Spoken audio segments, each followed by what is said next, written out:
Saudara mahasiswa yang budiman, semangat pagi. Assalamualaikum warahmatullahi wabarakatuh. Salam Om Swastiastu, Namo Buddhaya, Salam Kebajikan dan Rahayu tentunya untuk Anda sekalian. Pagi ini saya akan bahas penyebab kecelakaan kerja dari rangkaian mata kuliah kita tentang kesehatan dan keselamatan kerja. Nah, kita tahu bahwa keselamatan kerja itu diutamakan karena akhirnya akan memberikan benefit kepada perusahaan dan tentunya berakibat pada kita untuk menikmati kesejahteraan.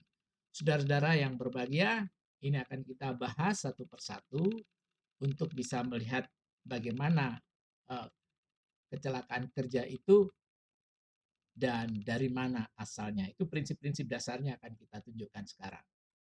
Saudara sekalian yang berbahagia, prinsip dasar dari kecelakaan itu ada beberapa ya. Ada beberapa puluhan barangkali lebih ya, karena kecelakaan itu adalah multivarian penyebabnya. Akan tetapi yang umum akan kita bahas kemudian ini menjadi bahan kehati-hatian bagi kita semua. Pustaka yang dapat digunakan Anda bisa Sumamur tahun 87 itu keselamatan kerja dan pencegahan kecelakaan Jakarta yang diterbitkan CV Haji Mas Sagung. Saudara-saudara, ini adalah efek domino dari K3. Pertama kita pada awal adalah lemahnya kontrol. Kemudian dari lemahnya kontrol ini menjadi suatu basic penyebab disebut dengan sebab dasar.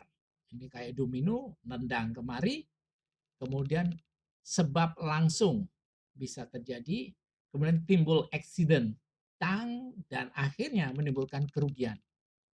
Akhirnya perusahaan jadi shutdown, tidak berjalan. Kerugian akan terjadi dan untuk persaingan kita akan kalah karena kompetitor akan lebih cepat untuk mengatasi dan tidak bisa kita supply pada tanggal jam tepat sesuai dengan order yang telah diberikan.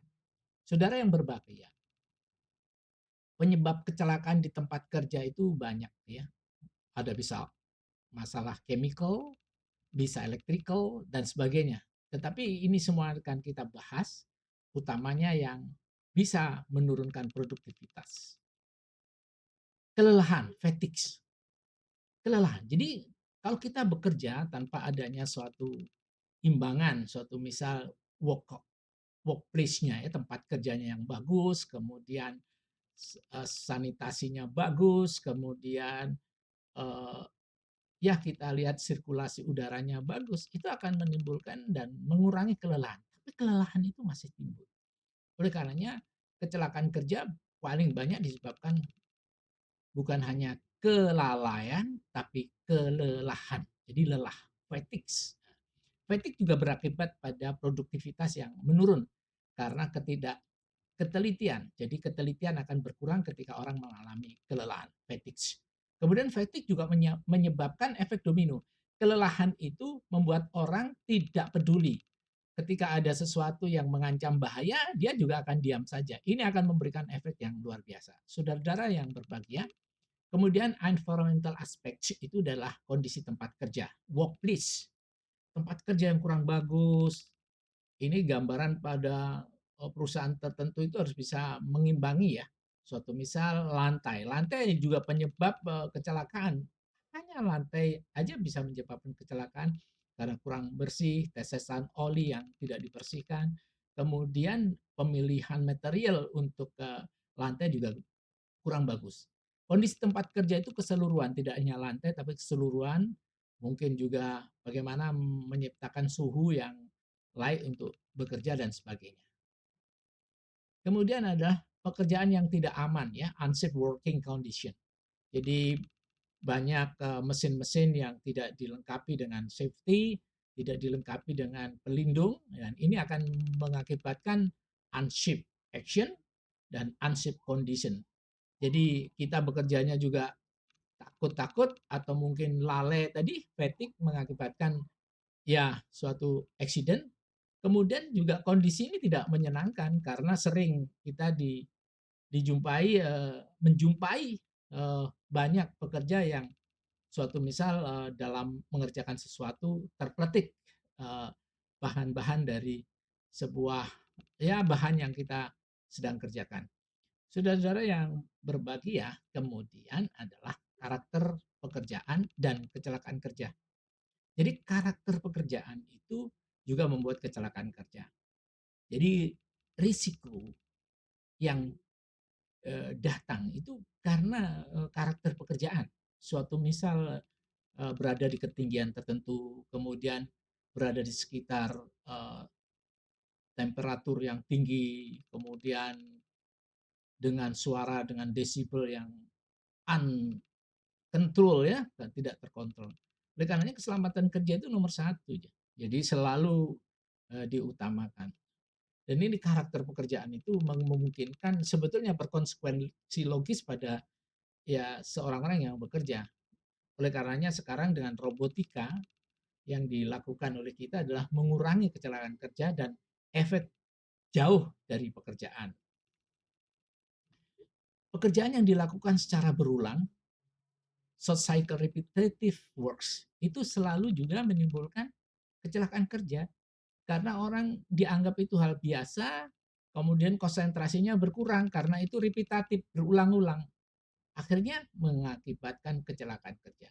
Jadi kecelakaan kerja bukan berarti pekerjaan yang baru, tapi justru pekerjaan yang berulang-ulang itu akan mengurangi konsentrasi mereka karena dianggap itu hal yang sudah biasa. Ini yang perlu dicegah oleh kita semua.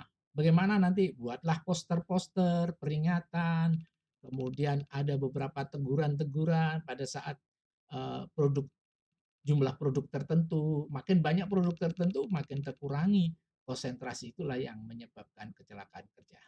Saudara, ini ada asesmen beberapa penyebab kecelakaan.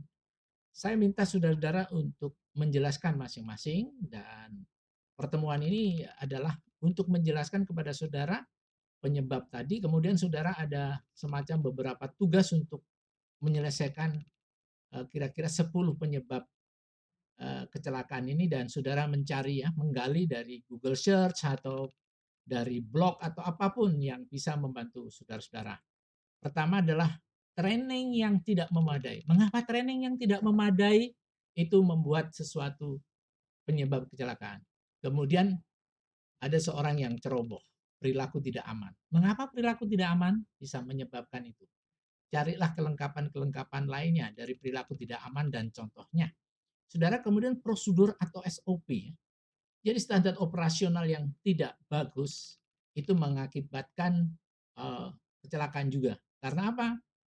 Mesin itu ada sequence-nya, ada tata urutnya. Oleh karenanya tanpa SOP akan menyebabkan. Cari kelengkapan jawabannya. Kemudian kondisi peralatan.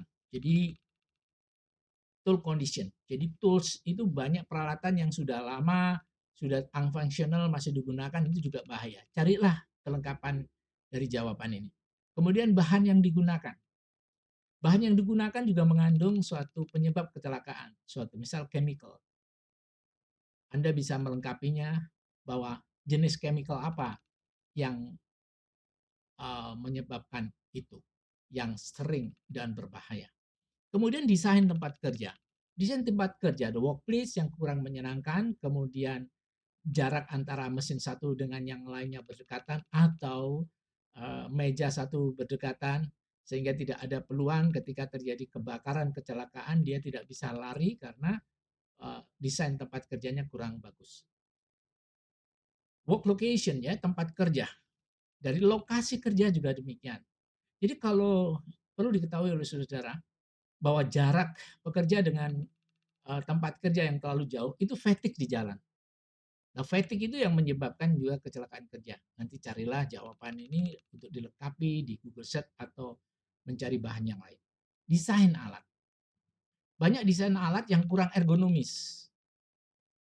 Maksudnya adalah ergonomis itu adalah desain alat itu harus disesuaikan dengan apa? Dengan antropometri manusia. Jadi tingkat ukuran manusia. Suatu misal peralatan yang digunakan untuk orang-orang dari kawasan barat, maksudnya adalah dari luar negeri, orang-orang bule itu tinggi-tinggi. Kemudian kita membuat suatu peralatan yang tinggi, padahal rata-rata orang ASEAN itu tidak setinggi itu. Itu juga mengakibatkan kecelakaan kerja. Kemudian budaya safety, budaya untuk selamat itu juga lemah mengakibatkan ya kecelakaan tentunya. Carilah jawaban untuk melengkapinya. Saudara-saudara, yang terakhir adalah komitmen manajemen. Kalau manajemen mengatakan bahwa keselamatan kerja untuk mengatasi dan mereduksi agar tidak terjadi kecelakaan dianggap cost atau cost center, pusat-pusat biaya, maka kita akan juga kehilangan suatu produktivitas. Coba dicari kelengkapan jawabannya. Saudara-saudara sekalian yang budiman, jadi ada lagi yang perlu kita ketahui bersama adalah bagaimana kita nanti berlanjut untuk memahami ini, dan saya kira ini dulu yang kita sampaikan. Saya tunggu jawaban saudara, nanti saya sediakan form untuk mengisi melalui presensi yang saya berikan malam hari. Baik saudara, itu yang bisa saya sampaikan. Terima kasih perhatian saudara. Assalamualaikum warahmatullahi wabarakatuh. Om Santi Santi.